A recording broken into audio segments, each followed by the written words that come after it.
Assalamualaikum warahmatullahi wabarakatuh. Perkenalkan, nama saya Yulia Santolufani. Saya dari Prodi Ilmu Al-Quran dan Tafsir, Fakultas Syariah Dakwah dan Usuluddin. Pada video kali ini, saya akan menjelaskan sedikit mengenai Al-Ujrah Perspektif Al-Quran. Video kali ini yaitu guna memenuhi tugas tahfiz dan tafsir ayat-ayat sosial dan ekonomi yang dibimbing oleh Bapak Sodikin MA. Langsung saja kepada materi yang pertama, yaitu definisi ujrah.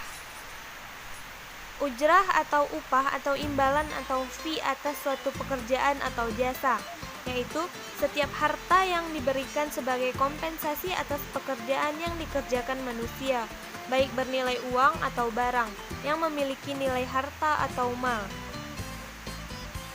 Kemudian yaitu ujrah dalam pandangan syariat Islam. Dalam pandangan syariat Islam, upah merupakan hak dari orang yang telah bekerja, atau ajir atau employer atau buruh, dan kewajiban bagi orang yang mempekerjakan. Meskipun terminologi umum yang digunakan untuk bekerja adalah amal, tetapi kata yang dipakai untuk menyebut pekerjaan adalah ajir, bukan amal atau umal. Kata yang disebut terakhir ini tidak lazim untuk menyebut buruh. Termasuklah di dalam makna kata amil atau umal adalah orang yang bekerja buat dirinya sendiri.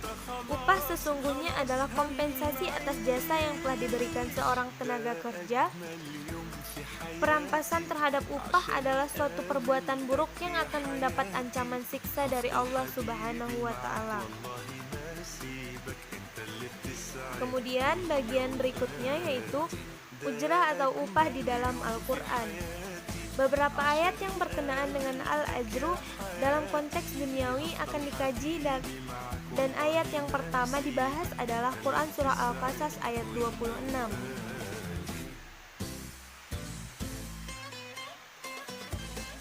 Ayat di atas yaitu Quran Surah Al-Qasas ayat 26 menjelaskan tentang Musa yang hendak diangkat sebagai pekerja pada keluarga seorang saleh yang memiliki 2 anak, semuanya wanita.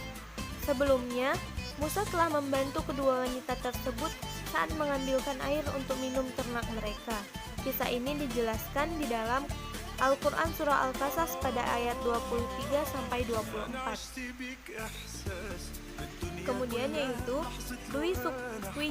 Dwi Sukwinyo menjadikan ayat ini sebagai tema bahasan dengan judul Ijarah.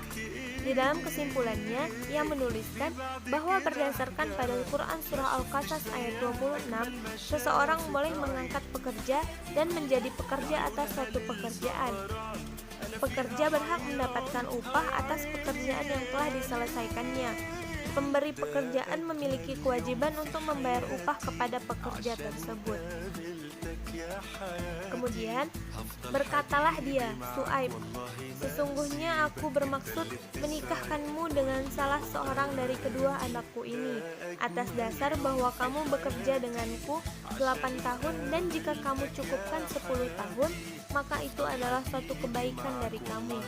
Maka aku tidak hendak memberati kamu, dan kamu insya Allah akan mendapatiku termasuk orang-orang yang baik. Kata Ta'jurani pada ayat di atas di beberapa terjemah dimaknakan engkau bekerja denganku, dapat diartikan engkau mengambil upah denganku.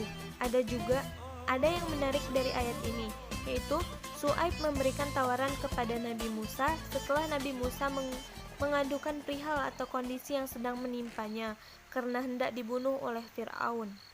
Untuk bekerja dengannya, seakan Nabi Syu'aib mengontrak Musa bisa 8 tahun atau bisa juga 10 tahun. Kata-kata wa ma uridu an syuqa alaika menandakan tidak ada paksaan dalam kesepakatan kerja. Dengan kata lain, bentuk pekerjaan atau upah yang bakal diterima tidak boleh memberatkan bagi si pekerja. Harus ada kerelaan untuk menerima apa yang diperjanjikan. Pesan ayat ini sesungguhnya kita boleh menawarkan pekerjaan kepada orang lain. Lebih baik lagi jika tawaran-tawaran itu mengandung beberapa alternatif. sehingga buruh yang akan bekerja bisa mempertimbangkan dirinya untuk memilih mana yang lebih mungkin dan sanggup ia kerjakan.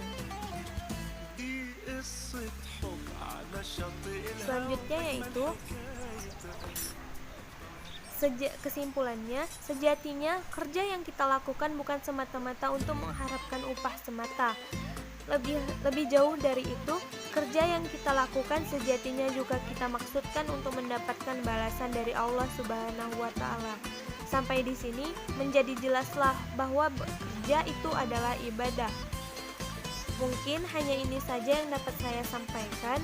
Lebih dan kurang saya mohon maaf. Wabillahi taufiq wal hidayah. Assalamualaikum warahmatullahi wabarakatuh.